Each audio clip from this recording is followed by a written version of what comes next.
मित्र होय, आपण मी नेमकी आता टपरी बंद करायला लागलो होतो आणि मला अचानक एक दृश्य दिसलं, इतकं भयानक दृश्य की तुम्ही पाहता आणि तुम्ही हैराण होऊन जाता. या पहा, तुम्हाला आता इथून दिसतं की नाही दिसतं, पण मी तुम्हाला इथं दाखवतो. पाहिलं त्या झाडाला आपला तिरंगा लटकलेला आहे मित्रांनो, ते बी खाली असा पडलेल्या अवस्थेमध्ये. म्हणजे किती अपमान आहे, किती भयानक आहे. पण मी होऊ देणार नाही मित्रांनो. मी तिथं जाणार आणि त्याला हे करणार, व्यवस्थित करणार. मी तिथून त्याला हटवणार. माझ्या देशाची शान आहे, आन आहे, बाण आहे, आणि मी असा अपमान कदाचित होऊ देणार नाही. तुम्हाला मागे तुम्हाला मित्र लाईव्ह दाखवतो तुम्हाला आता तिथे जाऊन. माझ्या देशाचे असे अपमान कोणच्या हरामखोराने केले हे. हा मित्रांनो, एक तर कचरा गाडी अशा ठिकाणी आणि झेंड्याची परिस्थिती अशी जी मी कधीच खपून घेणार नाही. ज्याच्यासाठी माझे सैनिक बाउंड्रीवरती जीवाचं बलिदान दिसतं नसतं एका तिरंग्यासाठी. आणि आज हा तिरंगा मी इथं असं ह्या अशा अवस्थेत कधीच नाही दिसू देणार मित्र. हे पहा तुम्ही एकदा पहा, त्याला मी काढणार इथून. यास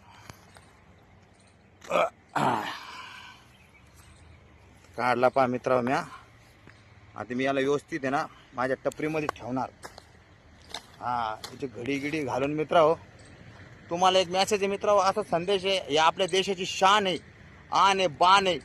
जिथं कुठं आपला तिरंगा दिसन झुकलेल्या अवस्थेमध्ये तर कधीच नाही दिसला पाहिजे मित्र. कुठं असो तो, कुठं बी, शाळा असो का मग कुठं असो, पण तिथं तुम्हाला वाटायला एखाद्या घरावर, ऑफिसवर, शाळा, कुठं अशा ठिकाणी तर बिलकुल नाही दिसला पाहिजे.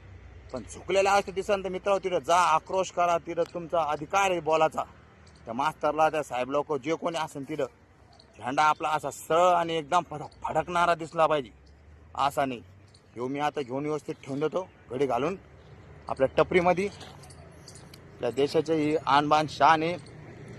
माझे सैनिक, माझे देशाचे वीर याच्यासाठी बलिदान देतात, आपल्या झेंड्याची शान राखतात. आणि मी असं होऊ देणार बिलकुल नाही. आले बंधू तुम्ही काय माहिती, ते काय दिसले नाही मला. हे पहा मित्र, आता टपरीपाशी आलो मी.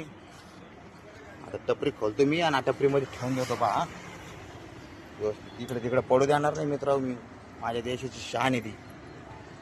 एक मिनिट, चावी माझ्या ह्या खिशामध्ये आहे. चावी भेटली. त्याचा सगळ्यात उत्तम मित्र, मी याला घरीच घेऊन जातो आहे की नाही. आपल्या गाडीच्या डिग्गीमध्ये कशाला टपरी खोलत बसतो. हे बा आपली गाडी तिथे आहे शाईन. चला मग आपल्या गाडीपाशी आहे की नाही, व्यवस्थित गाडीमध्ये ठेवून देतो आणि घरी घेऊन जातो. जे करून घरचे मस्त आणि त्याची घडी घालून व्यवस्थित त्याला इस्त्री करून ठेवून देते नाही की नाही. सुरक्षित ठेवलं पाहिजे मित्र. इथं तुम्हाला कसं वाटलं माझा हा व्हिडिओ मला कमेंटमध्ये सांगा. आणि आवड असेल तर लाईक करा, फॉलो करा. आणि आपल्या देशाची शान अशीच कायम राखा. ओके. जय हिंद, जय महाराष्ट्र.